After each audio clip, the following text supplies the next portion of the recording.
Halo guys, Assalamualaikum warahmatullahi wabarakatuh. Kembali lagi dengan saya Bisa Riasa dari jurusan Perpajakan Angkatan 22. Di sini saya akan memaparkan materi dengan judul laporan proyek dalam mata kuliah Teknik Penulisan Tugas Akhir dengan dosen pengampu Dr. Wirmeka Putra SMSI Alkena RCRSRS.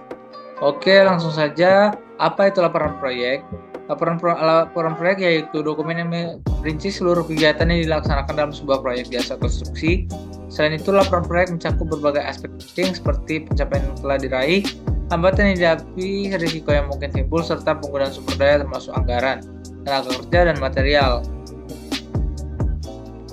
Lalu tujuan utama dari laporan proyek ini yaitu untuk memberikan gambaran menyeluruh mengenai pelaksanaan, perkembangan, serta hasil dari setiap tahap proyek yang telah dilaksanakan. Yaitu ada beberapa, pertama untuk mendokumentasikan langkah-langkah strategis yang diambil, yang kedua untuk solusi yang diimplementasikan, dan yang ketiga untuk mengevaluasi sejauh mana tujuan dan sasaran proyek telah tercapai, yang keempat untuk mengidentifikasi area perbaikan, dan yang terakhir untuk menawarkan rekomendasi berdasarkan analisis data. Dengan demikian, laporan ini menjadi alat krusial dalam memastikan transparansi, akuntabilitas, optimalisasi kinerja, serta mendukung penggunaan proyek-proyek di masa yang akan datang. Langkah-langkah dalam laporan proyek yaitu ada beberapa. Yang pertama, tentukan tujuan dan ruang lingkup laporan secara spesifik. Kedua, kumpulkan data yang relevan dan berkualitas. Ketiga, lakukan analisis mendalam terhadap data yang telah dikumpulkan. Keempat, susun laporan dengan struktur yang logis dan jelas. Yang kelima, gunakan visualisasi data untuk memperjelas temuan. Yang terakhir, melakukan review dan validasi terhadap laporan. Ada beberapa karakteristik dari laporan proyek. Yang pertama, memiliki tujuan spesifik terkait dengan produk akhir atau hasil kerja yang diharapkan. Yang kedua, meliputi estimasi biaya, target waktu, dan standar kualitas yang harus dipenuhi selama proses pencapaian tujuan. Yang ketiga, bersifat sementara, yang artinya biasanya terbatas hingga penyelesaian tugas tertentu. Yang keempat, awal dan akhir proyek harus ditentukan dengan jelas untuk menghindari kebingungan. Yang terakhir, non-rutin, yaitu berarti tidak berlangsung secara berulang. Jenis serta intensitas kegiatan dapat berubah seiring berjalannya proyek.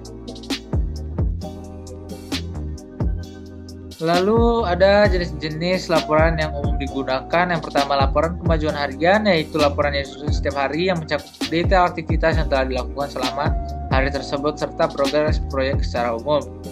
Laporan ini membantu para pihak yang terlibat untuk dapat memahami perkembangan harian proyek, memantau pencapaian target, dan mengidentifikasi kendala yang mungkin timbul dalam waktu singkat. Dan yang kedua, laporan mingguan, yaitu merangkum semua kejadian dan perkembangan dalam proyek yang selama seminggu terakhir, termasuk pencapaian kendala dan proyeksi ke depan. Laporan mingguan memberikan nazar proyek pandangan lebih komprehensif tentang perkembangan proyek dalam jangka waktu yang lebih panjang daripada laporan harian. Yang terakhir, laporan bulanan. Laporan bulanan mencakup informasi selama 1 bulan terakhir, termasuk progres, anggaran, penggunaan sumber daya, tantangan yang dihadapi. Laporan ini memberikan pemahaman yang lebih mendalam tentang pencapaian dalam periode bulanannya, memungkinkan manajemen untuk mengidentifikasi tren jangka panjang.